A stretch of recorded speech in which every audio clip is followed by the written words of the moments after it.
Otra cosa muy relacionada con esto es la reforma laboral, como se ha venido discutiendo. Me parece excelente que esté en la discusión nacional el tema de que necesitamos una mayor flexibilidad laboral, y esto es parte de la estrategia de hacer a nuestra economía como una estructura antisísmica que pueda resistir estos cambios en las condiciones externas, porque mientras que durante buena parte de la década de Correa el petróleo era el motor de la economía, no siempre puede ser así. Los precios cambian y tiene que haber esa flexibilidad para que la gente pueda pasar fácilmente de un trabajo hacia otro. Actualmente queda demostrado que no la hubo. También la apertura comercial, a mí sí me parece importante resaltar que es importante que esto se dé con o sin tratados comerciales. No es como una guerra que dicen, bueno, es que cómo vamos a hacer que nosotros vamos a bajar unilateralmente los aranceles y sin recibir nada a cambio. Bueno, es que mantener el proteccionismo te hace daño a ti mismo, pero mucha gente lo ve como un juego de suma cero, como que tú no recibes nada a cambio al bajar los aranceles. Bueno, ya estás generando una mayor optimización en la asignación de los recursos, solo reduciendo tus barreras. Y para esto sería conveniente que nosotros veamos la experiencia de Perú y de Chile, que hicieron una reducción de aranceles de manera gradual y unilateral. Pero como les decía, una de nuestras peores áreas es la tramitología, particularmente del INE. No sé si recuerdan, hubo 2 navidades seguidas, creo que fue el año 2012 o 2013, quizás Pablo sabe mejor, que emitieron como 3.000 normas nuevas una semana antes del 24 de diciembre, así dijeron, 3.000 normas nuevas de INE. Y estas cosas, si ustedes conversan con cualquier importador, pregúntenles, porque tienen historias increíbles. Muchas personas me he topado con que, por ejemplo, no pueden importar más de $2.000 porque después del umbral de $2.000 en la factura entra en efecto una tracalada de requisitos de documentación para las cuales las empresas pequeñas y medianas no lo pueden costear. De esta manera lo que hacen es hacer inviables muchos negocios. Negocios que, dicho sea de paso, son aquellos de personas que están empezando sin capital, porque esa es una de las virtudes del comercio, que son negocios que se pueden iniciar sin tener un capital previamente acumulado. Muchas veces se habla de las importaciones como algo malo, pero las importaciones son la oportunidad que tienen ustedes o cualquier persona que no tenga capital previamente acumulado por su familia o por sus papás para empezar un negocio desde cero. Ahora, si te ponen costos y todo este tipo de trámites, te están básicamente cortando las alas. Y el impuesto a la salida de divisas es otra especie de barrera no arancelaria al comercio y también al emprendimiento, porque están encareciendo las fuentes de financiamiento también.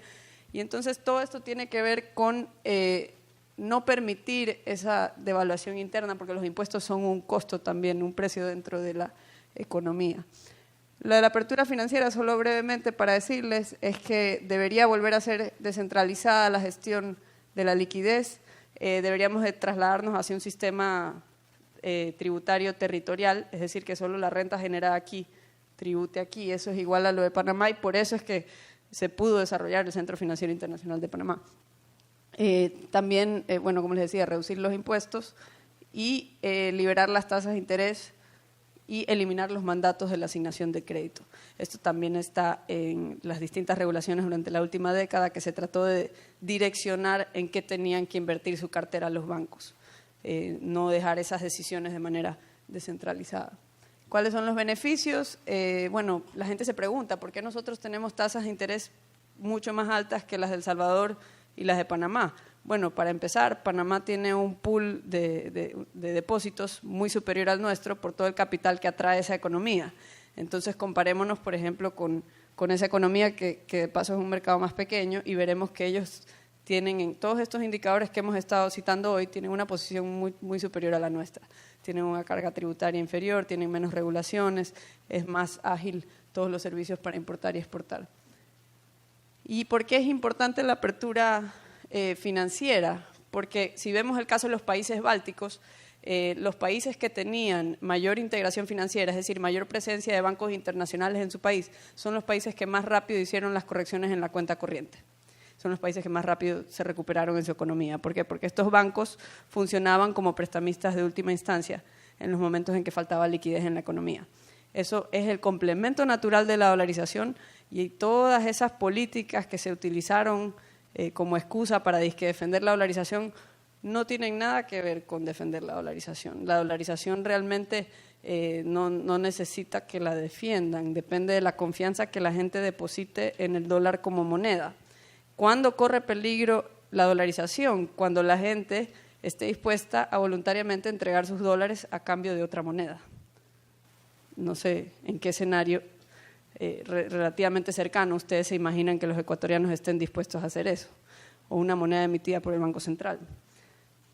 Entonces, sí, es importante la apertura comercial, porque la apertura comercial va a ser, a mí me parece, podría ser una reforma que impulse otras reformas, porque al abrir la economía lo que se va a volver evidente es cuáles son las empresas que realmente pueden competir a nivel internacional y cuáles son las que no pueden. Y eso de ahí también nos va a señalar ineficiencias en ciertas políticas económicas, como la política laboral, también como, digamos, la regulación del sistema financiero, pero yo creo que es difícil también, una vez que se da la apertura comercial, dar retro. Es una de esas reformas como la dolarización. Una vez que tú dolarizas una economía, es bien difícil desdolarizarla. Entonces, una vez que se da esa apertura, yo creo que va a ser el primer paso hacia otras reformas como las mencionadas aquí.